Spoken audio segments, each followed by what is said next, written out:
കാത്തിരുന്ന വസന്തം വന്നണഞ്ഞു. മഹാനായ പ്രവാചകർ സല്ലല്ലാഹു അലൈഹി വസല്ലമ തങ്ങളുടെ 1501 ജന്മദിന സുദിനത്തിലാണ്, അതിൻ്റെ സന്തോഷത്തിലാണ് നമ്മളൊക്കെ ഉള്ളത്. പരിശുദ്ധമായ ഖുർആന് മഹാനായ പ്രവാചകർ സല്ലല്ലാഹു അലൈഹി വസല്ലമ തങ്ങളെ പല നിലക്കും പരിചയപ്പെടുത്തുന്നുണ്ട്. ആ കൂട്ടത്തിൽ അള്ളാഹു സുബ്ഹാനഹു വ തആല പറഞ്ഞ, നമ്മളൊക്കെ സർവ്വസാധാരണമായി കേൾക്കാറും ഓതാറുമുള്ള ഒരായത്താണ് വമാ അർസൽനാക ഇല്ലാ റഹ്മത്തൽ ലിൽ ആലമീൻ. ഇത് കേവലം അള്ളാഹു സുബ്ഹാനഹു വ തആല തൻ്റെ പ്രവാചകനെ അതിവർണ്ണന നടത്തിയതല്ല. പ്രവാചകർ സല്ലല്ലാഹു അലൈഹി വസല്ലമ തങ്ങൾക്ക് ലോകത്തിന് മുഴുവനും അനുഗ്രഹമായിട്ടാണ് അള്ളാഹു തആല അയച്ചത് എന്നാണ്. ഇവിടെ ലോകം എന്ന് പറയുമ്പോൾ, ആലം എന്ന് പറയുമ്പോൾ അതിൻ്റെ അർത്ഥം മഹാന്മാരായ വിശുദ്ധ ഖുർആൻ വ്യാഖ്യാനിക്കുന്ന മുഫസ്സിരീങ്ങൾ പറയുന്നുണ്ട്.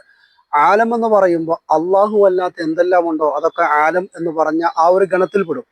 അപ്പോൾ അള്ളാഹു അല്ലാത്ത എല്ലാം ഉൾപ്പെടുന്ന വിശാലമായ ആ ആലം എന്ന് പറയുന്ന വിശാലമായ ലോകം, അതിലേക്ക് അള്ളാഹു സുബ്ഹാനഹു വ തആല അനുഗ്രഹമായിട്ടാണ് പ്രവാചകർ സല്ലല്ലാഹു അലൈഹി വസല്ലമ തങ്ങളെ പറഞ്ഞയച്ചത് എന്ന് വിശുദ്ധമായ ഖുർആൻ നമ്മോട് ഓർമ്മപ്പെടുത്തുകയാണ്.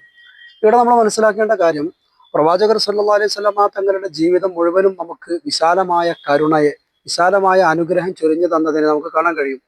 പ്രവാചകർ സല്ലല്ലാഹു അലൈഹി വസല്ലമ തങ്ങളുടെ റഹ്മത്ത്, അവിടുത്തെ കരുണ കിട്ടിയത് കേവലം ജീവനുള്ള വസ്തുക്കൾക്ക് മാത്രമല്ല, അജീവൻ അതായത് ചേതനയില്ലാത്ത, ജീവനില്ലാത്ത വസ്തുക്കൾക്ക് പോലും, നിർജീവമായ വസ്തുക്കൾക്ക് പോലും പരിശുദ്ധ പ്രവാചകർ സല്ലല്ലാഹു അലൈഹി വസല്ലമ തങ്ങളുടെ സ്പർശനത്തിന്റെ, റസൂലുള്ളാഹി സ്വല്ലല്ലാഹു അലൈഹി വസല്ലമ തങ്ങളുടെ സാമീപ്യത്തിന്റെ റഹ്മത്ത്, അനുഗ്രഹം കിട്ടിയിരുന്നു എന്ന് നമുക്ക് ഇമാം ബുഖാരി തങ്ങൾ റിപ്പോർട്ട് ചെയ്യുന്ന ഒരു ചരിത്രത്തിൽ നമുക്ക് കാണാൻ കഴിയും. മഹാനായ പ്രവാചകർ സല്ലല്ലാഹു അലൈഹി വസല്ലമ തങ്ങൾ സാധാരണ ഖുതുബ നിർവഹിച്ചിരുന്ന ഒരു മിമ്പർ, സാധാരണ ഒരു ഈന്തപ്പനയുടെ തടി. പിന്നീട് റസൂലുള്ളാഹി സ്വല്ലല്ലാഹു അലൈഹി വസല്ലമ തങ്ങൾക്ക് പുതിയൊരു മിമ്പർ വന്നപ്പോൾ റസൂലുള്ളാഹി സ്വല്ലല്ലാഹു അലൈഹി വസല്ലമ തങ്ങൾ ആദ്യം ഖുതുബ നിർവഹിച്ചിരുന്ന ഈന്തപ്പനയുടെ തടി ഒരു ഭാഗത്തേക്ക് മാറ്റിവെച്ചു.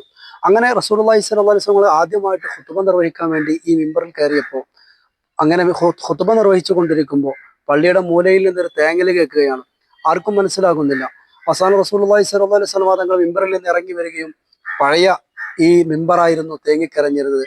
റസൂലുള്ളാഹി സ്വല്ലല്ലാഹു അലൈഹി വസല്ലം തങ്ങൾ തന്റെ ശരീരത്തോട് മിമ്പറിനെ ചേർത്തി നിർത്തിയപ്പോൾ, മുലപ്പാലിന് വേണ്ടി കരയുമ്പോൾ അവസാനം മുലപ്പാൽ കിട്ടിയ ഒരു കുഞ്ഞ് കരച്ചിൽ നിർത്താറുള്ളത് പോലെ ആ മിമ്പർ തേങ്ങൽ അടക്കുകയാണ്. കണ്ടോ, ഒരു ജീവനില്ലാത്ത, ഒരു നിർജീവമായ, ഒരു കേവലം ഒരു മരത്തടി പോലും പരിശുദ്ധ പ്രവാചകർ സല്ലല്ലാഹു അലൈഹി വസല്ലമ തങ്ങളുടെ സാമീപ്യത്തിന്റെ കാരുണ്യം പ്രതീക്ഷിച്ചിരുന്നു, ആഗ്രഹിച്ചിരുന്നു. അത് നഷ്ടപ്പെട്ടതിൽ അവർ ഖേദിച്ചിരുന്നു. ഇതാണ് റസൂലുള്ളാഹി സ്വല്ലല്ലാഹു അലൈഹി വസല്ലം. അള്ളാഹു നമുക്ക് മനസ്സിലാക്കാനുള്ള തൗഫീഖ് പ്രദാനം ചെയ്യട്ടെ. അസ്സലാമു അലൈക്കും വറഹ്മത്തുള്ളാഹി വബറകാതുഹു.